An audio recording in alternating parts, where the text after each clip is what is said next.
एक बार फिर दिल से फील करके बोलेंगे, ओम नमः शिवाय।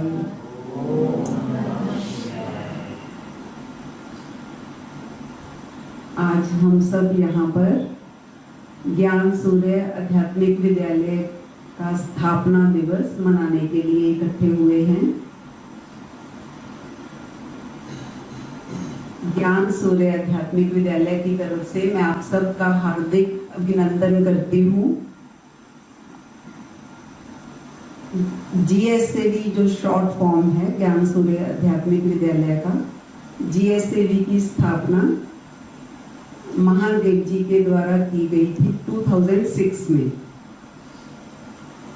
और आज ही के दिन महादेव जी का लौकिक जन्मदिन भी होता है। इसलिए स्थापना दिवस के साथ साथ हम महादेव जी का जन्मदिन भी मनाएंगे। तो एक बार हम सब मिलकर चीयर्स करके कर्तव्य ध्वनि से महादेव जी का स्वागत करेंगे।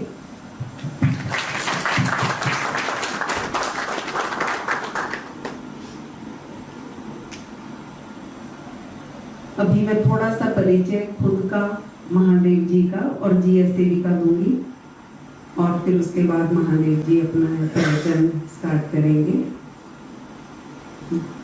मेरा नाम रंजीत कौर, और मेरी बचपन से ही धार्मिक प्रवृत्ति थी, और शुरू से ही मैं धार्मिक किताबें काफ़ी पढ़ने का शौक रखती थी, और बहुत से महापुरुषों के प्रवचन मैं सुनती रहती थी। और 20 वर्षों तक मैं ब्रह्मा कुमारीज तक भी जुड़ी रही, ब्रह्मा कुमारीज में जुड़ी रही, और वहाँ रहकर मैंने पूरी लगन और मेहनत के साथ अध्यात्म को समझने की कोशिश की। वहाँ रहकर वहाँ के नियमों का पालन किया और बड़े दिल से सेवाएं भी की। बहुत अच्छा वहाँ पर मेरा टाइम निकला, और फिर भी मेरे को जैसे 20 वर्ष चलते चलते कंप्लीशन की फील नहीं आई, एक अधूरापन महसूस होता था। फिर एक दिन मेरी मुलाकात महादेव जी से हुई।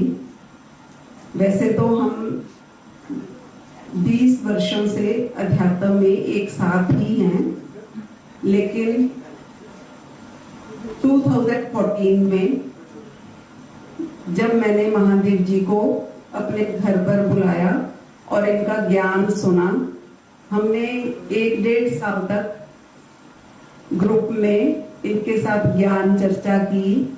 इन्होंने हमारे सभी प्रश्नों के उत्तर दिए, जो मुझे कहीं पर नहीं मिल रहे थे आंसर, वो भी मुझे मिले। तब मुझे लगा कि जैसे मेरे सत्य की खोज पूरी हो गई है, और मैंने ये फैसला किया कि इस परमात्म कार्य में मैं महादेव जी के साथ सहयोगी बनकर GSAV के साथ जुड़कर ये सेवाएं करूंगी। और GSAV जैसे कि मैं थोड़ा सा इसके बारे में बता दूं कि ये इंडिपेंडेंट स्पिरिचुअल ऑर्गेनाइजेशन है। वैसे तो सभी संस्थाएं स्पिरिचुअल ऑर्गेनाइजेशन अपने आप को बोलते हैं, लेकिन उसकी क्लैरिटी महादेव जी भी देंगे कि धार्मिक होना और स्पिरिचुअल होने में क्या डिफरेंस है। यहाँ पर जो भी स्पिरिचुअल क्लासेस होती हैं वो उनकी कोई फीस नहीं होती, और कोई भी किसी भी धर्म से आकर महादेव जी के साथ ज्ञान चर्चा कर सकता है और अपने प्रश्नों के हल भी ले सकता है। महादेव जी एक महान योगी हैं और बहुआयामी व्यक्तित्व के मालिक हैं।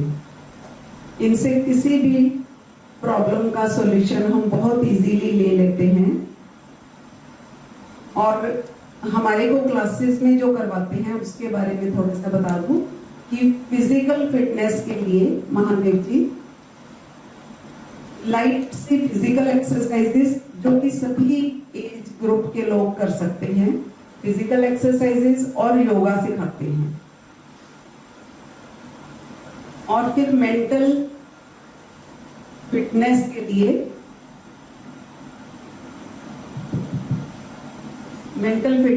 लिए महादेव जी मेंटल एक्सरसाइजेस और ध्यान की विधि सिखाते हैं।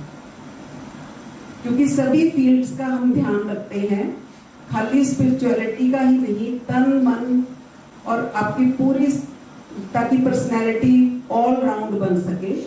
और सोशल फिटनेस के लिए महादेव जी आर्ट ऑफ पॉजिटिव थिंकिंग भी सिखाते हैं, जिससे घर परिवार में और संबंधों में मदद आती है।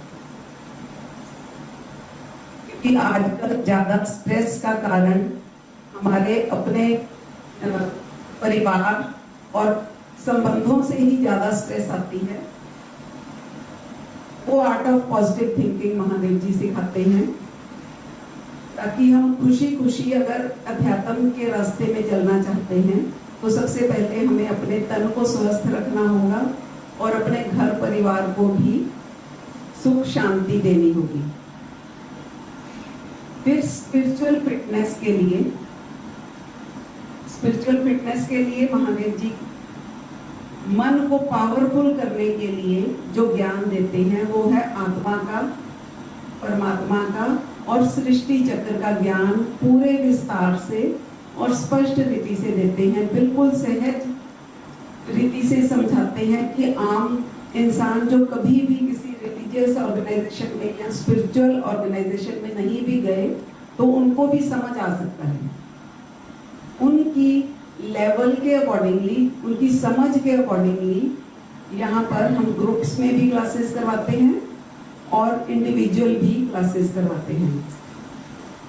और सबसे बड़ी बात, महादेव जी योग के द्वारा परमात्मा के संग का भी एहसास करवाते हैं। परमात्मा के निराकार, आकार और साकार रूप का स्पष्ट ज्ञान देते हैं, ताकि कोई भी कंफ्यूजन ना रहे मन में कि परमात्मा है कौन। क्योंकि जब तक हम जानते नहीं किसी को, हम उसके साथ कनेक्ट नहीं हो सकते। क्योंकि परमात्मा के बारे में भी डिफरेंट थ्योरीज हैं। तो इनको हम आज की लैंग्वेज में स्पिरिचुअल साइंटिस्ट भी कह सकते हैं। जैसे एक डॉक्टर है, वो आपके शरीर की बीमारियों का इलाज करता है, ऐसे महादेव जी हमारी आत्मा के अंदर जो बीमारियां हैं उनका इलाज करते हैं। आत्मा के अंदर जो बीमारियां हैं वो हमें समझ नहीं पड़ता कि उसके लिए हम कहाँ पर जाएं, उसका कोई डॉक्टर हमें नहीं नजर आता। तो वो जैसे anger, irritation, jealousy, ego, stress, इन सब चीज़ों के लिए महादेव जी बहुत ही सरल भाव से जो ज्ञान देते हैं और फिर प्रैक्टिकल में योग की विधि सिखाते हैं। उसका अनुभव हम सब ने तो किया हुआ है, लेकिन जो भी आएगा उसको जरूर, ये मेरा अनुभव है कि उसको जरूर अपनी लाइफ में परिवर्तन नजर आएगा। अभी हम महादेव जी से मैं प्रार्थना करूंगी कि वो हमें कुछ अध्यात्म और योग के बारे में ज्ञान दें। महादेव आप सब भी बोलिए ओम नमः शिवाय।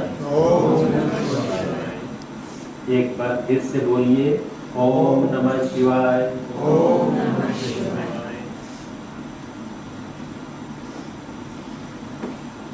आज का हमारा विषय है अध्यात्म और योग, स्पिरिचुअलिटी एंड मेडिटेशन।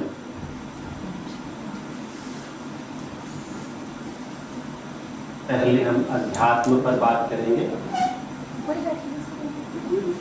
अध्यात्म इस संसार में सदियों से है, युगों युगों से है। जब से ये सृष्टि बनी तब से है। पहले अध्यात्म को समझाने के लिए,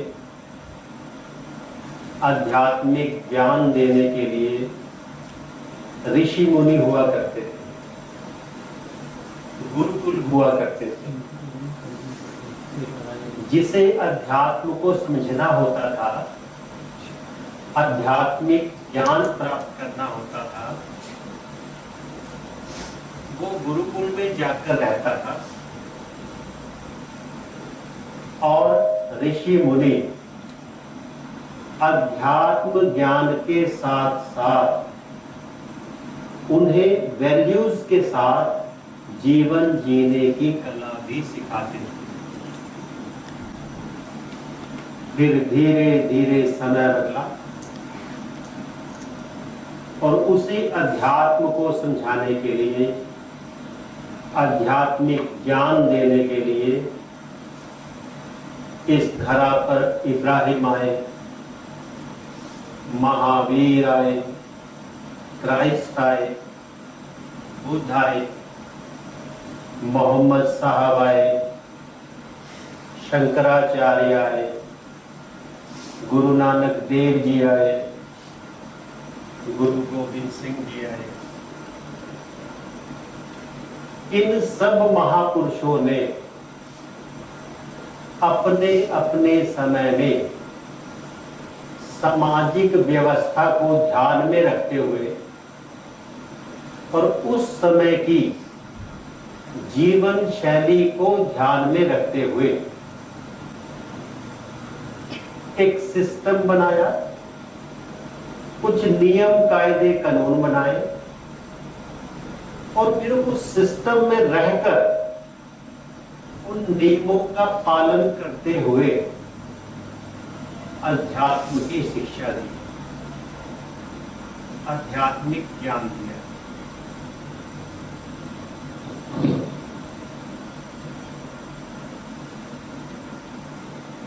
आज इन्हीं सिस्टम्स को, इन्हीं नियम कायदों को हम अलग अलग धर्मों के नाम से जानते हैं।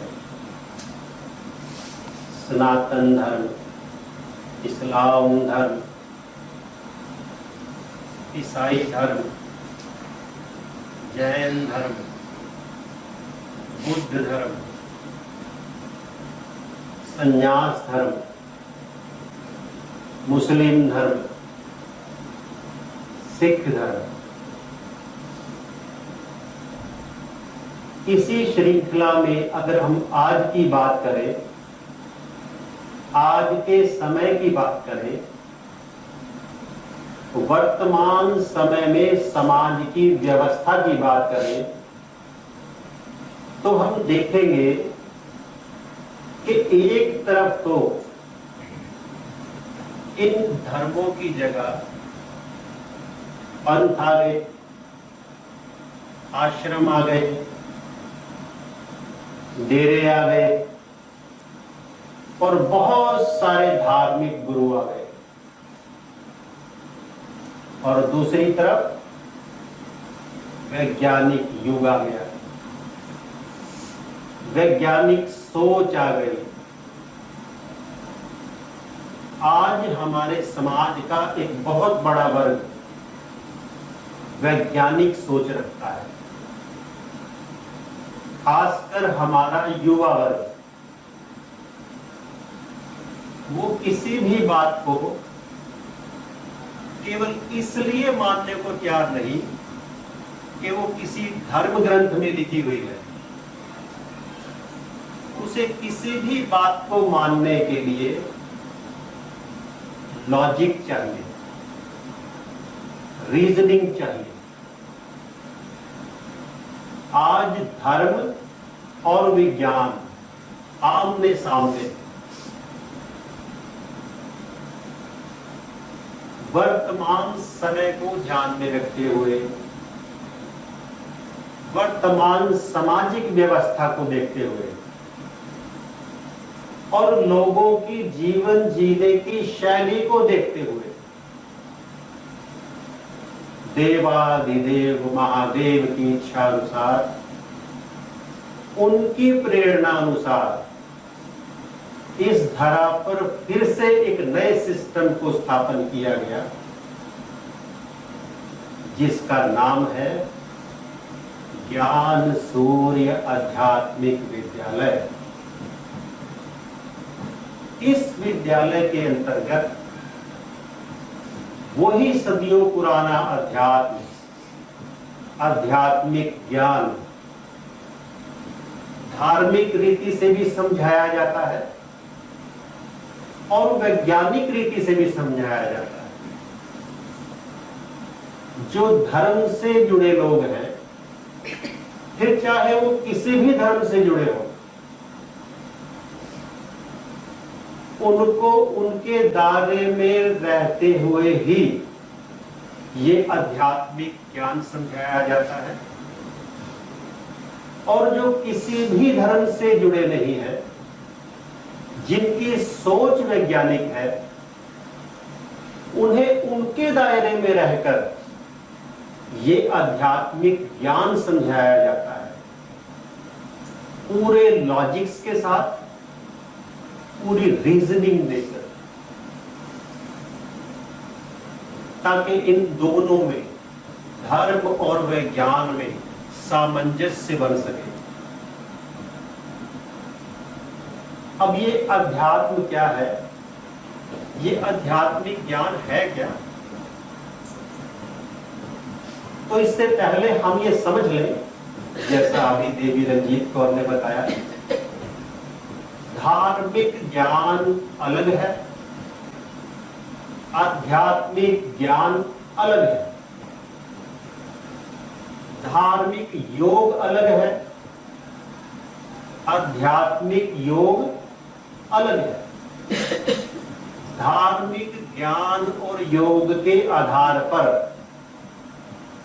जो प्राप्तियां होती हैं वो अलग है। ज्ञान अर्थात किसी धर्म विशेष का ज्ञान, उस धर्म की स्थापना कब हुई, उस धर्म का विस्तार कैसे हुआ, उसमें कौन कौन से उतार चढ़ाव आए, कौन कौन से महापुरुष आए, कौन कौन से गुरु हुए, उन सब महापुरुषों का, उन सब गुरुओं की बायोग्राफी को जान लेना कि वो महापुरुष, वो गुरु कब उन्होंने जन्म लिया, कहां कहां गए, किस किस से मिले, क्या क्या चमत्कार किए, ये सब कुछ जान लेना धार्मिक ज्ञान है, जो हर धर्म का अलग अलग है। लेकिन अगर हम आध्यात्मिक ज्ञान की बात करें, वो अलग है। आध्यात्मिक ज्ञान अर्थात चार मुख्य रहस्यों को जान लेना। चार मुख्य रहस्य अर्थात चार प्रकार का ज्ञान, जिसमें प्रथम रहस्य है, पहला ज्ञान है तत्व ज्ञान, पांच तत्वों का ज्ञान। पांच तत्वों से बने इस शरीर की संरचना का ज्ञान, इस शरीर को रिष्ट पुष्ट तंदुरुस्त रखने के लिए शारीरिक व्यायाम, प्राणायाम, योग, सबका ज्ञान। पांच तत्वों से बनी इस सृष्टि का ज्ञान। ये सृष्टि कब बनी, क्यों बनी, किसने बनाई, क्यों बनाई, इस फिजिकल वर्ल्ड का ज्ञान, जिसे हम साकार वतन कहते हैं। फिर तीन तत्वों से बनी सृष्टि का ज्ञान, जिसे हम सटल वर्ल्ड कहते हैं, सूक्ष्म वतन कहते हैं। फिर दो तत्वों से बनी सृष्टि का ज्ञान, जिसे हम काजल वर्ल्ड, मूल वतन कहते हैं। फिर परम धाम का ज्ञान। ये सारा ज्ञान तत्व ज्ञान है, तत्व ज्ञान के अंतर्गत आता है। फिर दूसरा रहस्य दूसरा ज्ञान है आत्मज्ञान। इस 5 तत्वों के शरीर को चलाने वाली शक्ति का ज्ञान।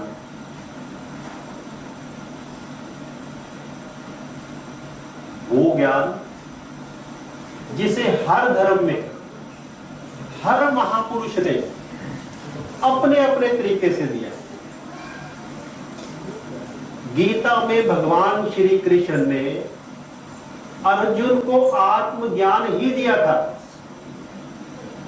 जिस ज्ञान को सुनकर समझकर अर्जुन ने वो कार्य कर दिखाया जो वो देह भान में रहते हुए, बॉडी कॉन्शियस में रहते हुए कभी नहीं कर पाता।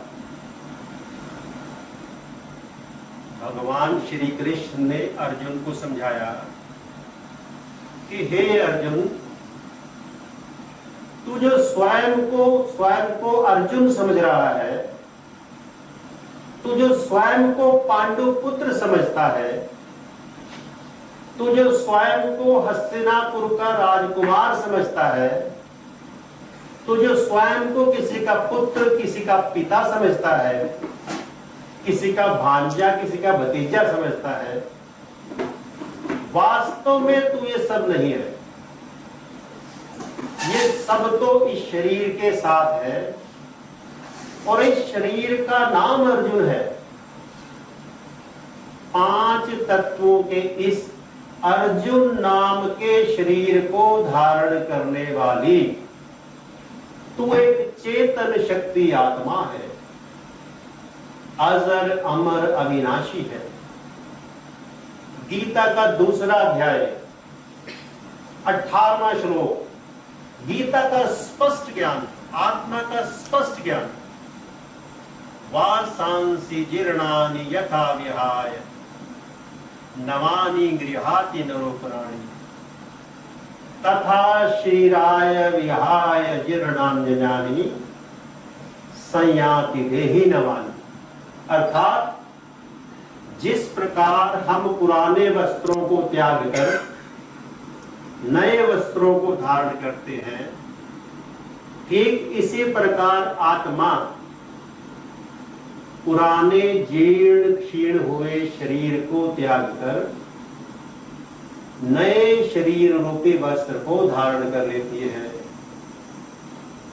आत्मा शरीर में रहते हुए अपने संपूर्ण जीवन काल में जो भी कर्म करती है, उन कर्मों के फल स्वरूप आत्मा में संस्कार परिवर्तन होता रहता है और संस्कार परिवर्तन की प्रक्रिया जीवन भर चलती रहती है। जो स्वभाव, जो संस्कार हमारा बचपन में होता है, वो जवानी में नहीं रहता। जो स्वभाव, जो संस्कार हमारा जवानी में होता है, वो बुढ़ापे में नहीं रहता। और अंत समय में जब आत्मा शरीर को छोड़ती है, तब जीवन भर जो उसके संस्कार परिवर्तित हुए होते हैं, उन्हीं संस्कारों को साथ लेकर आत्मा शरीर छोड़ देती है और फिर उन्हीं संस्कारों के आधार पर वो नए शरीर को धारण करती है। पुनरपि जननम पुनरपि मरणम, अर्थात आत्मा अपने संस्कारों के आधार पर ही बार बार शरीर धारण करती है और छोड़ती है। इसी आत्मा को किसी ने रूह कहा, किसी ने पॉइंट ऑफ लाइट कहा, किसी ने ज्योति बिंदु कहा। अलग अलग नाम से हर महापुरुष ने, हर धर्म ने इस शक्ति का ज्ञान दिया। इसके बाद तीसरा रहस्य अर्थात तीसरा ज्ञान है परमात्म ज्ञान। इस पूरे ब्रह्मांड को चलाने वाली शक्ति का ज्ञान, जो तीनों लोकों का संचालन कर रही है, उस ब्रह्मांडीय शक्ति का ज्ञान, जिसे कोई परमात्मा कहता है, कोई महाज्योति कहता है, कोई शिव कहता है, कोई ईश्वर कहता है, कोई अल्लाह कहता है, कोई ओंकार कहता है। उस सुपर नेचुरल पावर का ज्ञान, उसके तीन रूप निराकार, आकार और साकार का ज्ञान। फिर चौथा रहस्य है, चौथा ज्ञान है सृष्टि चक्र का ज्ञान। सृष्टि चक्र का ज्ञान, आत्मा, परमात्मा और 5 तत्वों से बनी इस सृष्टि में आत्माओं के आवागमन के चक्र का ज्ञान, आने और जाने का ज्ञान, इस खेल का ज्ञान। गुरबाणी का शब्द है, मैं हूं परम पुरख को दासा, देखन आयो जगत तमाशा। इस खेल तमाशे का ज्ञान, सृष्टि चक्र का ज्ञान, ये 4 प्रकार का ज्ञान हो जाना, इन 4 रहस्यों को जानना ही आध्यात्म है, आध्यात्मिक ज्ञान है। अब हम बात करेंगे योग पर। योग, ध्यान, मेडिटेशन, इसमें भी थोड़ा समझ लें। जैसे अभी बताया, धार्मिक योग अलग है और आध्यात्मिक योग अलग है। धार्मिक योग में हम आंखें बंद करके बैठते हैं और जो जिस भी धर्म से जुड़ा है, जिस भी धर्म से जुड़ा है, वो उस धर्म से संबंधित किसी भी महापुरुष का ध्यान करता है, अपने गुरु को याद करता है या फिर अपने इष्ट देव को याद करता है, उस पर ध्यान लगाता है। और उसे याद करने के लिए, उस पर ध्यान केंद्रित करने के लिए वो अलग अलग विधि अपनाता है। कोई माला जपता है, कोई मंत्र जपता है, कोई पूजा करता है, कोई पाठ करता है, कोई 5 वक्त की नमाज पढ़ता है। ये सब विधियां किस लिए? उसको याद करने के लिए, उस पर ध्यान केंद्रित करने के लिए। यह है धार्मिक योग। धार्मिक योग। आध्यात्मिक योग थोड़ा अलग है। आध्यात्मिक योग 3 चरणों में सिखाया जाता है, जिसके पहले चरण में आता है आत्मयोग। आत्मयोग अर्थात स्वयं से स्वयं को जोड़ने का योग। इसमें अंतर ध्यान होकर स्वयं की चेतना को जागृत करते हैं। अभ्यास के द्वारा धीरे धीरे आंतरिक चेतना जागृत होने लगती है, आत्मस्मृति आने लगती है। वो आत्मस्मृति जो श्री कृष्ण ने अर्जुन की जगाई थी, जिस आत्मस्मृति के आने के बाद अर्जुन के जीवन से सारा भय, सारा संशय, सारा संताप मिट गया था।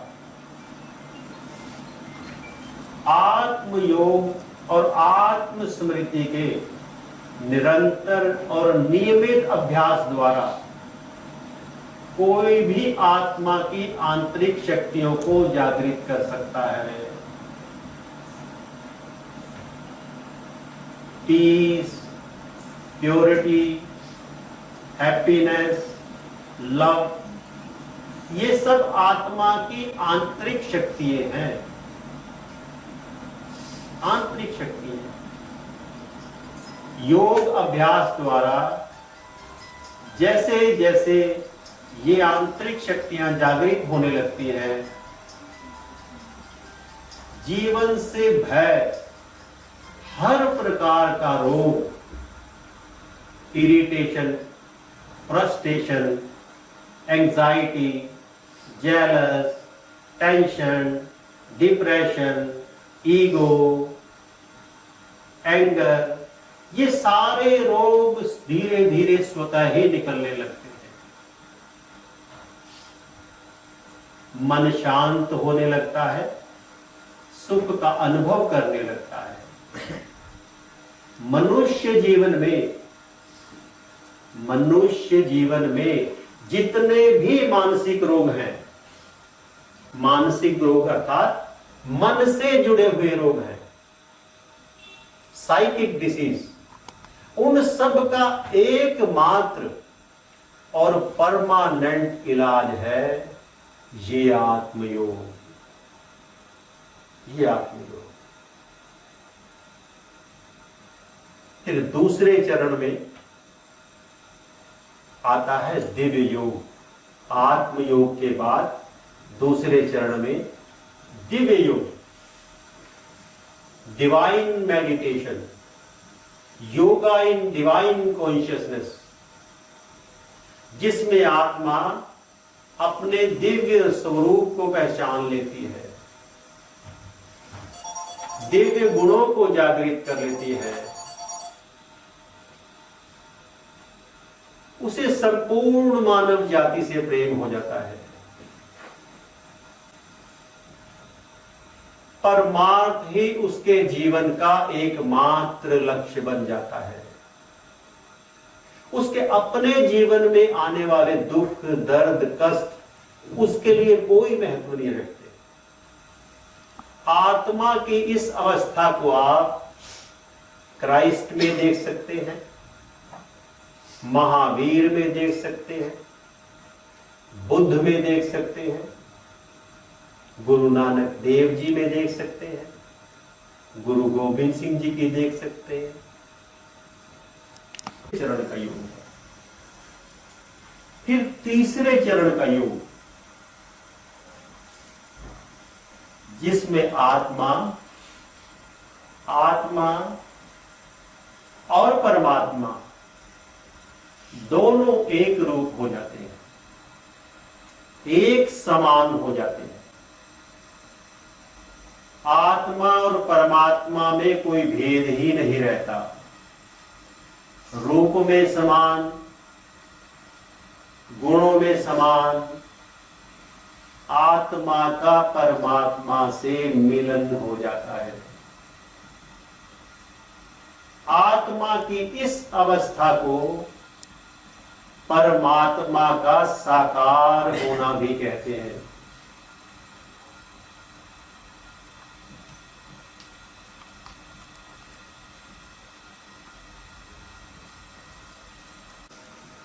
धन्यवाद महादेव जी का बहुत बहुत। उन्होंने इतने अच्छे तरीके से हमें समझाया कि ज्ञान भी 4 तरह का होता है और फिर धार्मिक योग और आध्यात्मिक योग में क्या डिफरेंस है। अभी आपको पूरी तरह तो नहीं समझ आया होगा, एक आउटलाइन सी बताइए। वैसे तो इसकी बहुत डिटेल है क्योंकि तत्व ज्ञान भी बहुत ज़्यादा है, वास्ट है, इसको समझने के लिए थोड़ा टाइम निकालना पड़ता है। और जो योग का एक्सपीरियंस करवाया, तो आपने एक्सपीरियंस किया होगा कि जब हम खुद को डायरेक्शन देते हैं हैप्पीनेस के लिए या पीस के लिए, तो वो हमें सच में फील होने लग जाती है। पीस और हैप्पीनेस को अदरवाइज तो पूरा दिन हम इस चीज पे ध्यान ही नहीं देते कि मैंने खुद को पीस और हैप्पीनेस का एक्सपीरियंस करवाना है। तो जैसे योगा में वो करवाते हैं ना, लाफिंग एक एक्सरसाइज होती है, पहले वो आर्टिफिशियल ऐसे हंसाते हैं हमारे को, और फिर क्या होता है बाद में वो नेचुरल हो जाती है वो हंसी, वो नेचुरल हम हंसने लग जाते हैं। ऐसे ही ये जब हम अपने आप को पीस और हैप्पीनेस की एक्सपीरियंस के लिए खुद को ही डायरेक्शन देंगे, तो ऐसे करते करते प्रैक्टिस के साथ एक दिन सच में ही आप पीसफुल और हैप्पी रहने लगेंगे। सुख और आनंद की अनुभूति आपको इसी जीवन में फील होने लग जाएगी।